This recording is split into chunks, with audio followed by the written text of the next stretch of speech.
Hello everyone, welcome to my channel and this is my first blog. তো এটা আমার প্রথম মোটো ব্লগ। তো আমি অনেক দিন ধরে ভাবছিলাম যে কীভাবে মোটো ব্লগ করা যায়। ক্যামেরার তো প্রায় প্রচুর দাম, মানে দাম এখন কমেছে, কিন্তু দাম কমলেও সেইটা কেনার মতো এখনও সামর্থ্য হয়নি যে 20-25-30 হাজার টাকা খরচা করে ক্যামেরা কেনা যায়। তো আমার কাছে একটা মোবাইল ছিল IQZ5G, যেটা দিয়ে আমি আমার একটা অন্য চ্যানেলের জন্য ভিডিও বানাবো বলে ভেবেছিলাম। তো সেই ক্যামেরাটাই চিন মাউন্টে লাগিয়ে বেরিয়ে পড়েছি।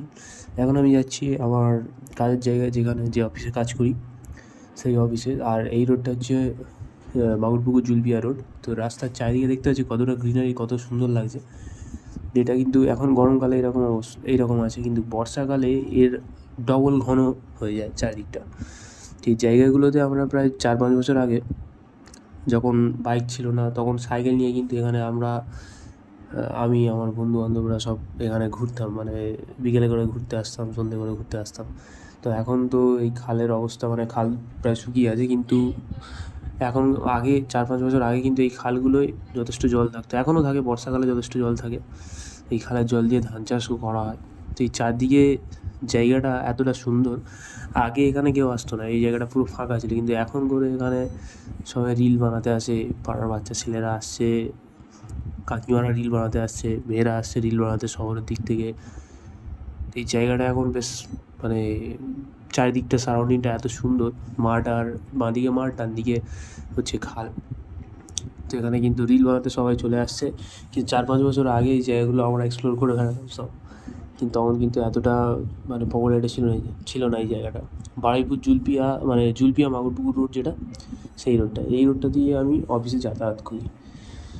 তো এই রোডটা দিয়ে যাতায়াত করার সময় একটা জিনিস খেয়াল রাখতে হবে আমাদেরকে, মানে এই রোডে কিন্তু আশেপাশে কিন্তু প্রচুর বাড়িঘর হয়।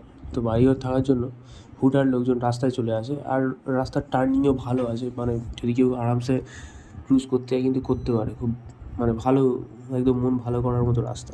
এই রোডটা দিয়ে সচরাচর আমি যাতায়াত করি না, আমি যাতায়াত করি অন্য একটা রোড দিয়ে, শাসন বাইপাস যে রোডটা আছে আমাদের কেশবপুর থেকে, ওই রোডটা দিয়ে। কিন্তু এই রোডটা দিয়ে যাতায়াত করলে কী হয়, এরকম সুন্দর বেশ সিনারিগুলো দেখা যায়। এখানে একটু কিলোমিটার বেশি পড়ে যায়, বাট চালিয়ে ভালো, মানে মজা। এই যে রাস্তার চারদিকে বাড়িঘরগুলো দেখতে পাচ্ছ, এখানে কিন্তু অনেক পোষা হাঁস মুরগি থাকে, ওইগুলো কিন্তু রাস্তার মাঝখানে চলে আসতে পারে অনেক সময়। তো সেই রকম সাবধানে গাড়ি চালাতে হবে। আর গাড়ি নিয়ে বেরিয়ে হচ্ছে মানে দোষ তোমার হোক না হোক, দোষ তোমারই, মানে তুমি ভুল করো না করো, সব ভুল তোমার, এটা মাথায় নিয়ে চলতে হবে। কেন কি একটা ঘটনা বলছি, কয়েকদিন আগে আমি অফিস থেকে ফিরছি, তখন ওই অন্য রাস্তা দিয়ে, তো হঠাৎ করে একটা মুরগি উড়ে কোত্থেকে আমার গাড়ির সামনে পড়লো। ভাগ্য ভালো ছিল যে মুরগিটা মারা যায়নি বা কোনো কিছু হয়নি, হলে কিন্তু আমাকে ফাইন করতো অনেক টাকা, মানে অনেক রিজন দেখিয়ে যে মুরগিটা আমার এত প্রফিট করতে এত টাকা ফাইন। কিন্তু ভাই রাস্তা তো চলার জন্য, রাস্তার মাঝখানে যদি পোষা মুরগি, পোষা হাঁস যদি এসে উড়ে এসে পড়ে গাড়ির ওপরে, সেই লোক কী করবে? কিন্তু তোমার কোনো কথা ওখানে শোনা হবে না। রাস্তার উপর কুকুর আসুক, ঠিক আছে, রাস্তার কুকুর, সে সাবধানে যাবো, সে কুকুরদের দেখেও আমার খুব একটা ইয়ে হয় না, কারণ কুকুরদের আমি সাবধানে চলে যাবো, অসুবিধা নেই। কিন্তু রাস্তার মাঝখানে যদি পোষা হাঁস মুরগি চলে আসে হুট করে উড়ে, তাহলে তো মুশকিল। আর আরেকটা ঘটনা বলি, এরকম ফাঁকা রাস্তা অবশ্যই 50-60 বা ম্যাক্সিমাম 70 স্পিডে তো লোক গাড়ি চালাবেই। তো 60 স্পিডে আমি যাচ্ছি, 60 স্পিডে যেতে যেতে হঠাৎ করে সামনে একটা লোক একটা কুকুর নিয়ে, সে দেখতে পাচ্ছে আমি আসছি, আমি হর্নও দিচ্ছি যে অ্যাটেম্প্ট করো না, মানে রাস্তা পার হয়েও না। হর্ন দিচ্ছি মানে অ্যাটলিস্ট দাঁড়ানো তো উচিত, রাস্তা সে তখন ক্রস করা শুরুও করেনি। সে হুট করে আস্তে আস্তে হেলতে তুলতে রাস্তার সামনে আসছে, মানে আরেকটু হলে লেগে যেত। ভাই লাগলে ফাইন দিতে হবে আমি জানি, বাট লাগলে আপফ্রন্ট যে ক্ষতিটা হবে তারই তো হবে। তো এইটা মানুষজন বোঝে না, মানুষজনের মাথায় কী আছে কী জানি, কিন্তু তুমি হর্ন দেবে, কুকুর দাঁড়িয়ে যাবে, কিন্তু মানুষ দাঁড়াবে না। মানুষ হচ্ছে আস্তে আস্তে হেলতে তুলতে যাবে, যাচ্ছি যখন তাড়াতাড়ি নয় চলে যা, নয় দাঁড়া। আরেকবার ওরকম আসছি, আমি হর্ন দিচ্ছি দূর থেকে, একটা সাইকেল চালাচ্ছে একটা কাকা। তো সে টার্ন নিয়ে ঘুরে, মানে আমার চাকাটা তার, মানে ড্রাম পাম্প বাঁধা ছিল, একদম পুরো গোড়ায় গিয়ে থেমেছে, লাগলে পুরো মানে অবস্থা খারাপ হয়ে যেত, প্লাস আমাকে ফাইন দিতে হতো। এখানে কারণটা কেউ দেখবে না যে তোমার কিসের জন্যে হয়েছে, বাট এখানে কিন্তু সবাই দোষ দেখবে ড্রাইভারের। তো এটা সবসময় মনে রাখতে হবে, এই জন্যে এইটা একটা মেন কারণ ভিডিও রেকর্ডিং করে চালানোর, কিন্তু আমি সবসময় করি না। আজকে যেহেতু শুক্রবার ছিল, আজকের উইকের লাস্ট দিন মানে আমাদের কাজের, তাই একটু মনটা ভালো ছিল, আমি ভাবলাম একটা ভিডিও করি। দেখি সেটআপটা বানালাম এতদিন, কিন্তু কোনো ভিডিও করা হয়নি, তো আজ দেখি ভিডিও করে যাওয়া যাক।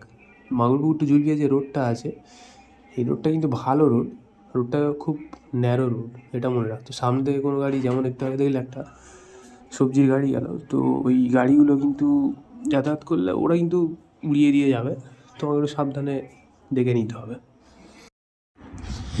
তো এর আগে আমি অনেক জায়গায় ঘুরতে গিয়েছি, পুরুলিয়ায় গেছি, ঝাড়খণ্ডে গেছি, তারপরে বকখালি গেছি, কিন্তু তখন ভিডিও এরকম রেকর্ড করার কোনো প্ল্যান করিনি।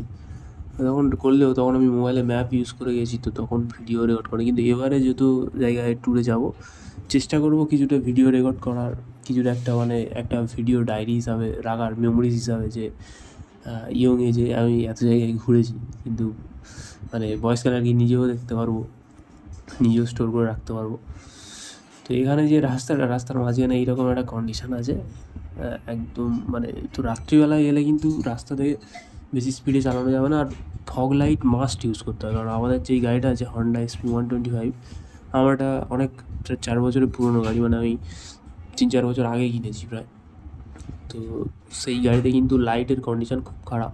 এক্সট্রা করে আমি 2টো অক্সিলারি ল্যাম্প লাগিয়েছিলাম, ফগ ল্যাম্প যেটা বলে, নিচে মানে লেগ গার্ডে লাগানো আছে।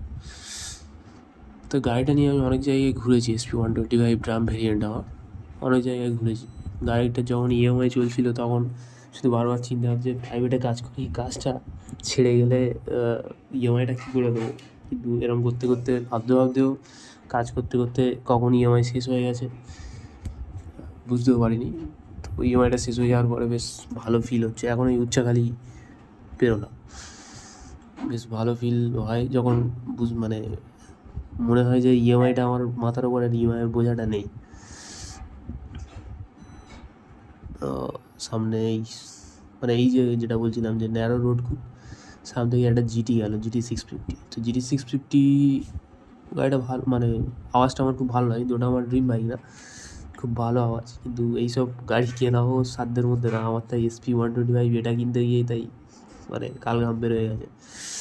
লোয়ার মিডল ক্লাস ফ্যামিলির ছেলেদের এটাই হচ্ছে একটা সমস্যা। তুমি টাকা ইনকাম করবে একদিক থেকে, তোমার চিন্তা থাকবে কিছু সেভিংও করতে হবে ফিউচারের জন্য, কারণ কাজ কখন থাকে কখন না থাকে এরকম একটা চিন্তাভাবনা নিয়ে চলতে হবে, মানে চিন্তাভাবনা মাথায় রাখতে হবে কখন কী সিচুয়েশান চলে আসে। সঙ্গে আবার একটু শখও পূরণ করতে হবে, মানে একটু ঘুরতে যেতে হবে, একটু ঘুরে করতে হবে। আমার খাওয়া দাওয়া, রেস্টুরেন্টে যাওয়া, বড় রেস্টুরেন্টে যাওয়া, নেশা করার কোনো শখ নেই। শুধু একটু বাইক চালাতে ভালো লাগে, একটু বাইক নিয়ে কোনো ফাঁকা জায়গায় গেলাম, এরকম একটু এমটি মানে ফাঁকা রোডে, একদম স্ট্রেট রোড বা একটু কার্ভি রোডে একটু বেশ আনন্দ করে বাইক চালালাম, আরামসে গেলাম। এগুলো ভালো লাগে। এগুলো মানে যারা ছোটোবেলা থেকে একটু করে মানে একটু কাজকর্ম করে, তাদের মনে হয় হ্যাঁ একটু রিল্যাক্সিং করি এরকম ভাবে।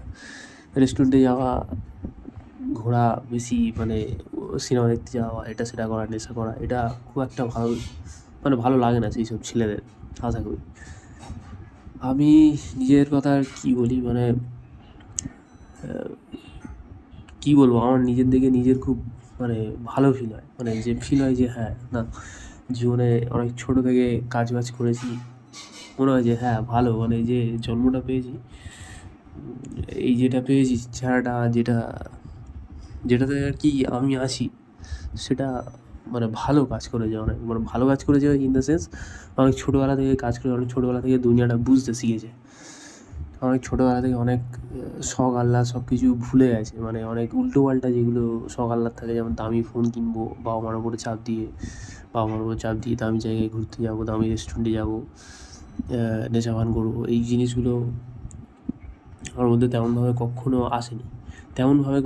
মানে আসেনি বলতে, তেমন আমি কখনো, মানে আমার ফ্যামিলি কন্ডিশনই এমন ছিল যে তেমনভাবে কখনো কিন্তু এইগুলো মাথায় আসেনি। মাথায় সবসময় আসতো যে কবে যে 12টা পাস করবো আর কোনো একটা কাজে ঢুকবো। আমি কিন্তু কাজে ঢুকেছি 2018 সালে। 2012 মানে 2017তে আমি উচ্চ মাধ্যমিক পাস করে 2018 সালে একটা ট্রেনিং করে কাজে ঢুকেছি। তখন থেকে কাজ করে যাচ্ছি, আর শুধু প্রতিদিনই মনে হয় কাজটা আমার আর পারছি না, আর মানে করা সম্ভব হচ্ছে না। কিন্তু তারপরে মনে পড়ে যায় না, মানে কাজ করে যেতে হবে, কর্ম করে যেতে হবে, যতক্ষণ না পর্যন্ত মানে যতক্ষণ কর্মটা আছে করে যেতে হবে, হার মানলে হবে না, এটা ভেবেই এগিয়ে চলেছি। রোজ সকালে উঠে অফিস যাওয়া, সন্ধ্যেবেলা বাড়ি ফেরা, এসে খাওয়া দাওয়া করে একটু হাঁটাচলা করে শুয়ে পড়া, ফের পরের দিন ঘুম থেকে উঠে স্নান করে খাওয়া দাওয়া করে অফিসে যাওয়া, এই হচ্ছে ডেলি লাইফ। আর মাঝখানে শনি রবিবার দিনটা ছুটি, একটু রেস্ট করে একটু বাড়িতে কোনো মোবাইল নিয়ে ঘেঁটে গেম খেলে। হ্যাঁ, গেম খেলার আমার একটা নেশা ঠিক বলবো না, বাট একটা শখ আছে, ওই ক্ল্যাশ অফ ক্ল্যান্স যে গেমটা আছে ওই গেমটা।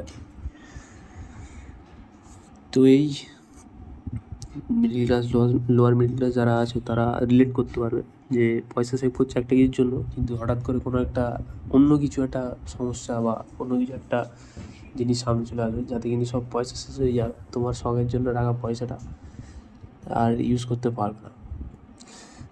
তো আমি একটা জিনিস বলবো যে যত আর্লি সম্ভব তত আর্লি পয়সা সেভ করতে থাকো, পয়সাটা কোনো জায়গায় ইনভেস্ট করতে থাকো, পারলে কোনো সেফ জায়গায় ইনভেস্ট করো, আনসেফ জায়গায় না ইনভেস্ট মানে না করো, কারণ হার্ড আর্ন মানি যদি চলে যায় খুব কষ্ট হবে। আমার হয়েছিল, আমি এবার স্টকে ইনভেস্ট করে আমার প্রায় অনেক টাকায় লস হলো, 30,000 টাকার মতো আমার প্রায় লস হয়ে গেছিলো। তারপরে আমি দেখলাম যে না, পয়সা এরমভাবে থাকলে মানে এরমভাবে হলে আমার প্রচুর সমস্যা হয়ে যাবে। তারপরে আমি টাকা পয়সাগুলো তুলে আর এই বাইকটা ডাউন পেমেন্ট করে ইএমআইতে বাইকটা নিয়েছিলাম। তো আজকের পর্যন্ত মানে আজকের জন্য এই পর্যন্ত ব্লগিংটা এন্ড করছি, কারণ আজকের প্রথম কথা বলছি, তাই কথা বলতেও একটু অসুবিধা হচ্ছে। আর একটু কিন্তু নেক্সট টাইম আশা করছি যে কথা বলতে বলতে ঠিকঠাক হয়ে যাবে, আর আমি যত তাড়াতাড়ি সম্ভব একটা মাইক কেনার চেষ্টা করব। আমার অলরেডি একটা মাইক ছিল, ওই বোয়া M1 যেটা, ওটা আমি আমার আগের ইউটিউব চ্যানেলের জন্য কিনেছিলাম, কিন্তু মাইকটা কোনো কারণে হয়তো খারাপ হয়ে গেছে, যার জন্য ঠিকঠাক ভয়েস রেকর্ডিং করতে পারছে না। তো আজকের মতো এই পর্যন্ত, দেখা হচ্ছে পরের ভিডিওতে।